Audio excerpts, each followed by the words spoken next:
പഹൽഗാമിൽ അധികാരികള് നാട് കാണാൻ വേണ്ടി സഞ്ചരിക്കുന്ന നിരപരാധികളായ മനുഷ്യനെയാണ് ഭീകരവാദികൾ കൊല ചെയ്തത്. 26 പേരെ കൊല ചെയ്തു. അത് വരാൻ നമ്മുടെ എറണാകുളക്കാരനായിരുന്നു രാമചന്ദ്രൻ. ഒരു ഭീകര സംഘം 26 ആളെ 2 വർഷങ്ങൾക്ക് മുമ്പ് 40 പട്ടാളക്കാരെ കൊന്നു.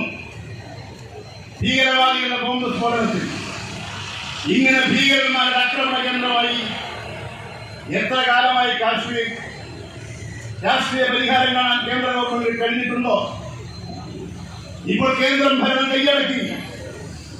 ആരാണ് കാശ്മീരിലെ സ്ഫോടനാത്മകമായ സാഹചര്യത്തിൽ ഉത്തരവാദി?